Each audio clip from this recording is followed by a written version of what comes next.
Hello friends, welcome back to my channel, and this is another episode where I'll create one ABAP program, and through this I'll be extracting certain information from a PDF document. You can basically use different type of documents, not necessarily it should be PDF always, like kind of an image or maybe Word doc for example. And to extract the content, I'll be using one BTP AI service that is called Document Information Extraction Tool, and this service I'll be consuming, and using that this overall extraction will perform from an ABAP program.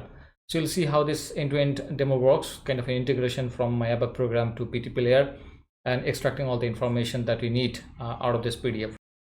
You want to see this kind of content more in my channel, make sure to subscribe my channel and don't forget to hit the bell icon, as it will intimate you the moment I upload new content for you.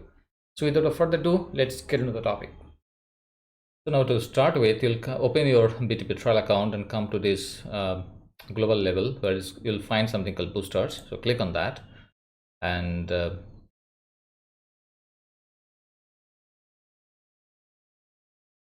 now search over here called document. We'll find something called setup account for document information extraction. So there is a start button you'll find. If you click on that start, it will subscribe for the SaaS application. It will assign certain roles and it will create the service instance. Okay, so all things are done. So if you go to application, then it will open a query kind of a tool, and you can see like this. Okay, so what we'll do, I just was doing certain things so before, so let's delete them all. So in the left side pane, you will come to this configuration settings and click on the schema configuration. And what will happen, SAP has provided certain schema already. So schema means certain structured content. Using that, you'll be able to extract the information. So this is the content. Based on, if you go for an SAP invoice, so you'll have certain header details and certain item details. So this is the header fields that we are all interested to extract, and following are the item details like the description, net amount, quantity, etc. Okay, to start with, we need a PDF document or some other document. So I'll be using some PDF documents, and you can extract it from some GitHub page. And if you go there, you'll start something called QR SWICO QR bill. If you go there, so you'll find a lot of invoices. Okay, I'll be giving this particular GitHub page resource link and the description box. You can check it out. So you can just clone it in case if you just open this invoices, there are plenty of PDFs. Okay, and maybe from GitHub you will not be able to display the content and download it. Certain problems I'm at this facing. So no worries, you can just clone this particular GitHub repository. Then you can extract the details or use those PDFs. Now to start with, what we'll do, we'll come back to this document section, and we'll click on the upload. And now you'll be selecting the document type. By default it's invoice. You can select other things. If you have creating some sort of your custom document, then you have to go for your custom schema, and I'll be using invoice over here. So schema, I'll be using SAP invoice schema. And now I'll just upload this one. I have already this document, so I'll just grab it over here, drag and drop, and then it is still the status showing as pending.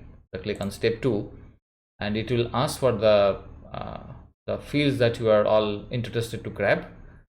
So step 3 will show the line items that you are interested to grab from the document. Then click on review.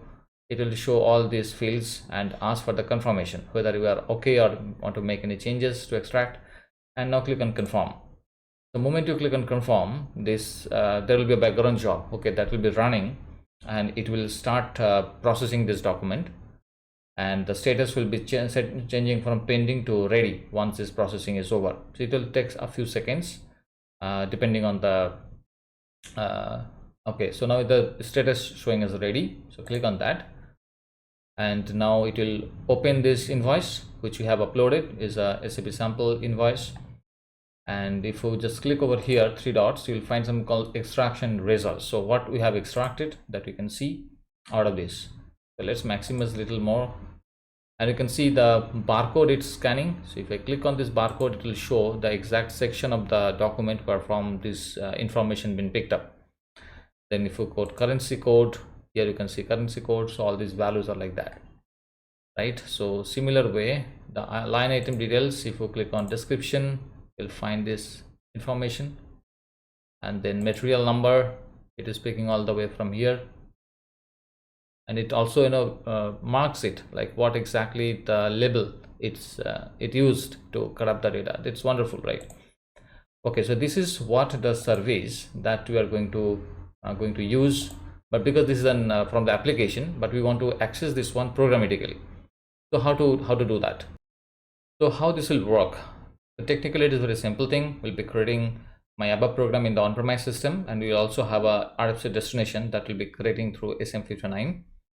And then this is my document extraction service, the AI tool residing at the BTP layer, right? And from RFC, we'll be trying to make a connect to this docx service.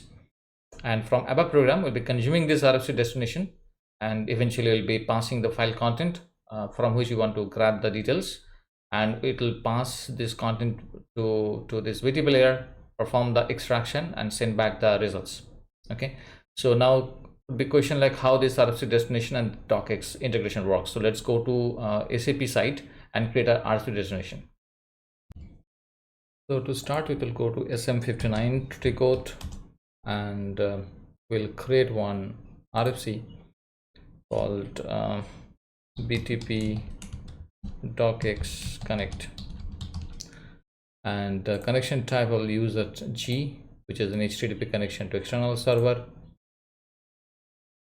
So description is optional, but we can connect BTP docx document extraction.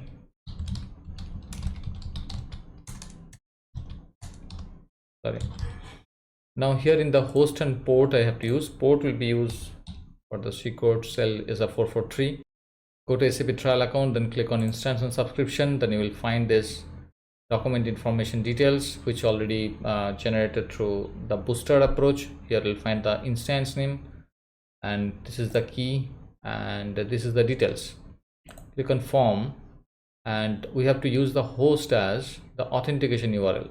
Okay, not this tenant URL, but something authentication URL. So we'll be copying from we can copy enter thing, then go back to SAP, and here we can paste this one. We don't need HTTP in the front. Okay, so remove this HTTP. All right, so now go to logon security, and here we have to use a basic authentication, and we'll be using a client ID and client secret as the user ID and password for this. So where is our client ID? So this is our client ID. Put it over here, and the password will be using the client secret. Don't use these values because I'll be deleting this instance. So create your own and then use it. So then click on enter, and you'll see this password status set to changed. Now click on save. So now if I try it, what will happen? It will not work because it will still show this one called broken. So what we have to do, we go to this little scroll down below, and you'll find something called SSL option. We'll use the active protocol, and the certificate is okay with the default SSL client standard. Save once again, and now click on connection test, and hopefully now it will work. Yes, 200. Okay, now check this response body. Hopefully it will show you the SAP connection web page, right? So if you, that means this RFC destination is working fine. Now let's start creating our ABAP program using AC38 command, and you can create called jet document extract, and let's create this called document extraction using BTP AI service, actually document extraction service. Now click on executable, and let's save it as a local object. Now what the plan is, like let's perform certain steps. Like what we're going to do, we need some input um, to get the file, right? And I'll be filtering with PDF. Okay, only PDF files I'll be just allowing. Then next is will be of course we'll create a class to perform this all action. But the thing, like what exactly we have to do, we have to access first or authenticate from the ABAP site to BTP, right? So we'll be writing certain method for authentication, and once the authentication is successful, what we'll do, we'll use certain user defined schema. Okay, it will be kind of a JSON fashion. We'll be using this JSON kind of a template to create a kind of a schema or structured content. We have just seen there in the invoice schema how SAP is doing. So certain few fields I'll be just using it, not entire bunch. And then we will also pass the file content along with this schema details, correct? So this is what we want. And once we get the response, once we get the success from BTP, right, then we will check the background job, right, background job status. If this is still showing as pending, or it is set to ready. So kind of a wait, right, till the job is closed, job is finished.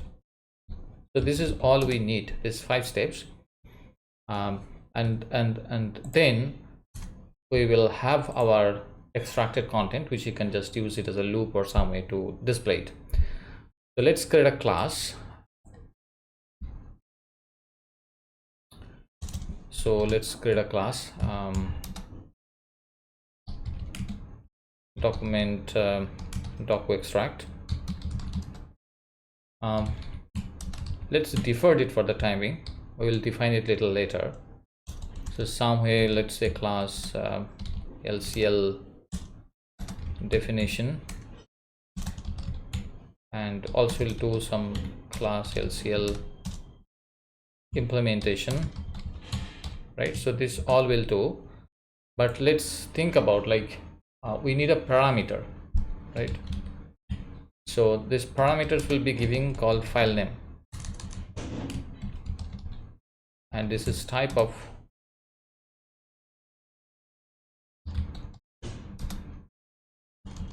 I think it is RL grab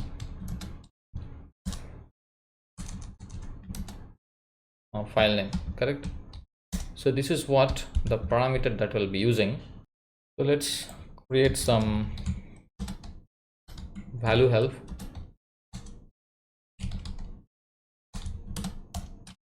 and then I'll be using the class method for the effort help. So kind of like this, and we have to declare certain variable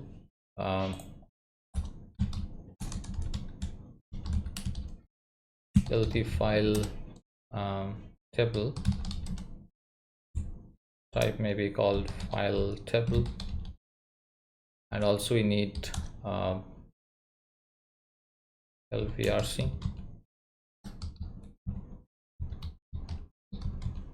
something like that. Okay, so this is just kind of things that we're going to do. Let's activate it quickly, and if I execute it, will giving this F4 help, and now we can pass the content.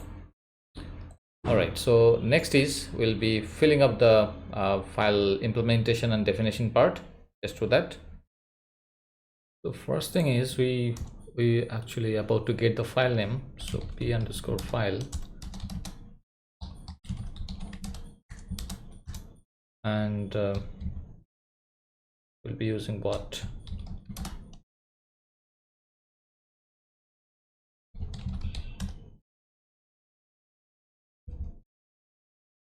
So this is something, we'll grab the file name and let's fill the definition first, and then slowly we'll implement those methods.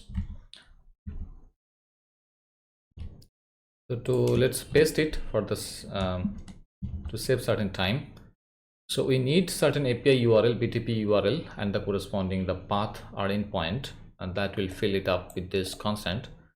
Then I'm just telling like authenticate, because we have to authenticate from the BTP, and I'll just return them if the authentication is successful or not, kind of a boolean value, true or false. Then the next method I'm planning to send the file content to BTP, and this will contain the string value of the file content. Then actually the post document will be posting the file content along with the schema details that will also implement. And finally we'll be checking the job status if it is done or kind of a failed, and that is what this for method is supposed to do. Now before implement, let's create a reference variable. What is that? My method name is called docuExtract, right? So this is kind of a reference variable we want to create.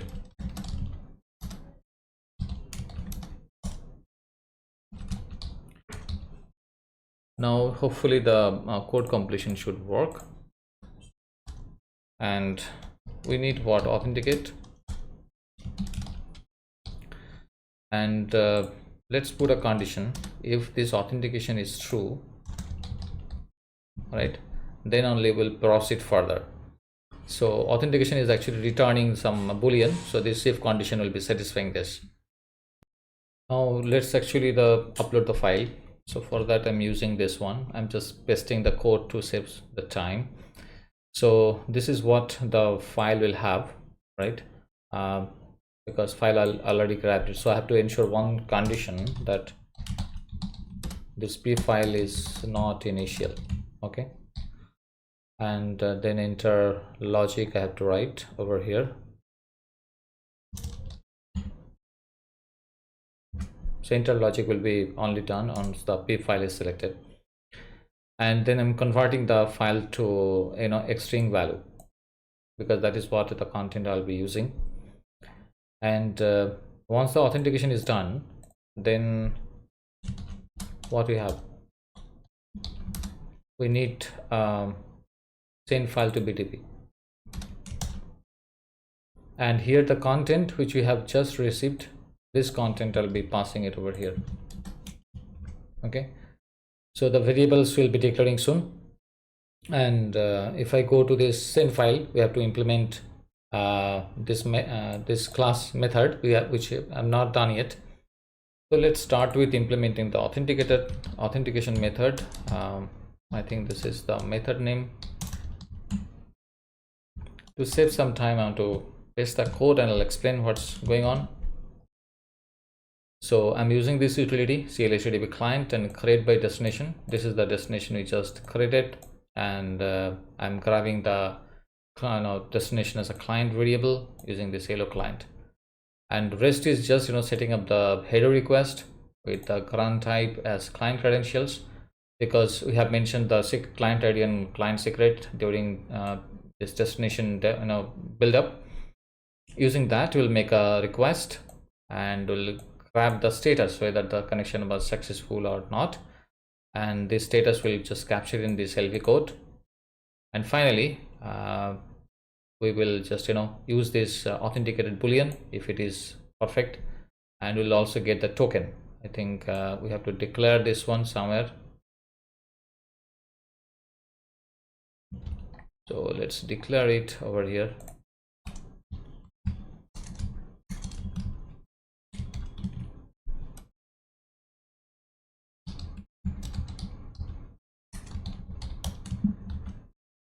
If I check this problem, okay, LT file is not yet defined, that will do shortly, that's fine.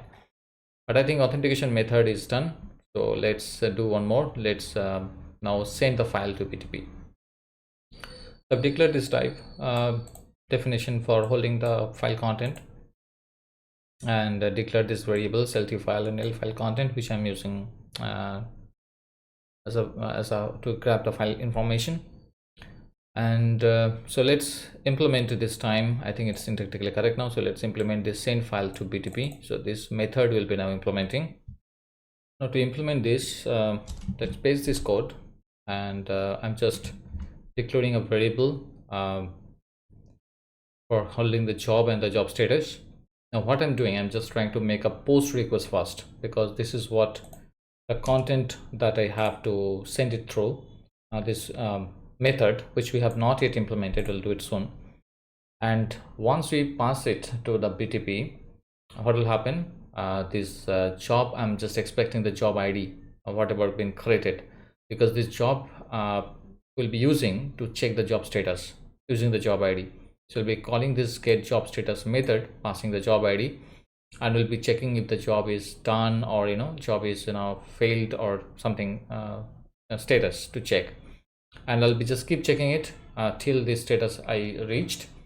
And finally, once the job status is something success or failed, whatever, then accordingly I'll just take out of this method. So if I just see what's the problem, I believe this one will not work, because this one I have declared at the below, right? So let's copy and put it in the top layer, otherwise you will be having a problem. So let's do this way. Type reference to, we have LCL, the class name is this, because we have deferred, so should be fine. And now we have to remove the below one as a data statement. We used it later. We don't need a data anymore, and should be fine, or any problem. Okay, so I think the method name is job status, not get job, right? So yeah, this as well.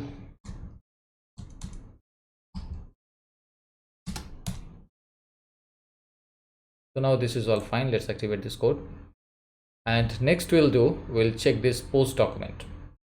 So let's implement the post document. I'm just pasting the code, and let's see what's going on. So certain variables that generally we have just declared, and now we are creating a client to make a request to the BTP, and setting up certain header request with the authentication token that we have received last time. Same value, I'm just passing it.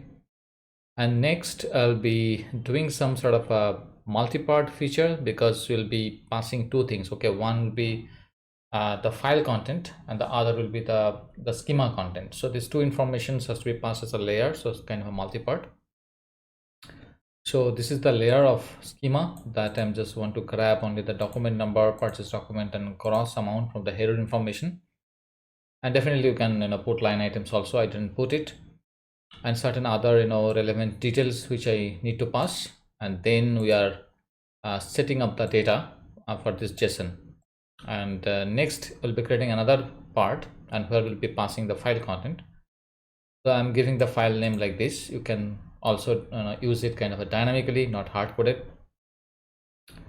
And the next is the same way. I'm just setting up the file content and making a request to the BTP side. And once we get the response, we are checking the response is 201, because we are making a post call here. So 201, and I'm getting the the job ID, because this is the ID I'll be using to check the status later on. And finally, I'm just closing the client. So let's activate this code. Well, it's activated. So now let's implement this job status as well.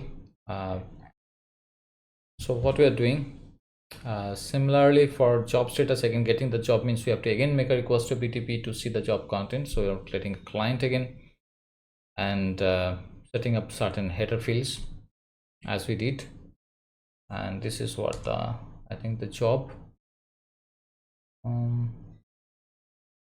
yeah, it should be WOAuth. Yeah, so this is the same authentication, I'm just using it. And now once we get the job status, we are again deserializing it to extract the content of from the JSON response. Getting the code as 200 means we successfully got the job information, checking the job status is done or not. And Then we are just making kind of a wait state we are just doing, and in the meantime we're just extracting the header details which we passed in during the post document state where we just created the schema for the header. So the same header content we are just extracting from the job response, and finally we are sending the job status, right? Otherwise, if it is not successful, the opposite status is obviously failed, and then you can close the client. All right, so this is all the methods already implemented. Let's activate the code, and now the main thing is pending, and main thing is we have to fill this API URL and API path. For that, let's go to BTP side. So now to fill this one, let's go to BTP and click on this key value for this instance. Go to form, and this is the service of this application, so I'll be using this URL to put it in my API URI, and the endpoint will be which one? One second.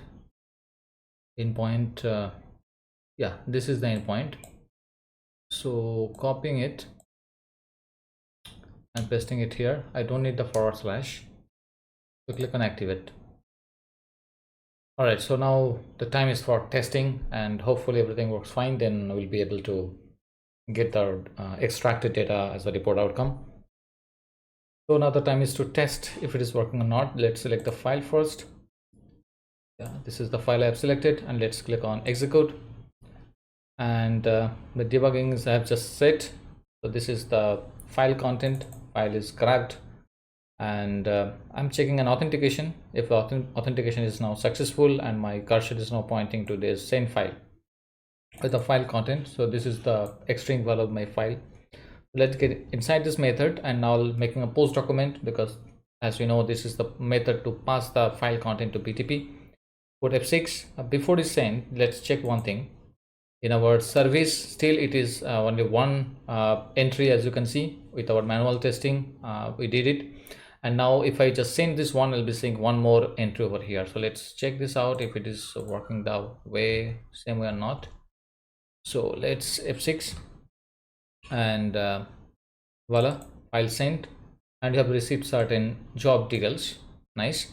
So now you click on F8, and we'll see that how it is all running. It is still going on, and in the cloud level, if I make a refresh, you see one more thing created just now. And if we just see, this is the file uploaded from the backend, and if we see the extracted results, only these three things we are looking for. Awesome, right? And see if it is coming correctly or not. So go back to our backend, and voila, it is actually. Only thing is the gross amount need to multiply by 100, but otherwise it's all coming up perfectly. So thanks for watching. If you like this content, don't forget to hit the like button, subscribe this channel, because that way my motivation will keep remain, and we'll come back again shortly with a different topic. Till then, goodbye.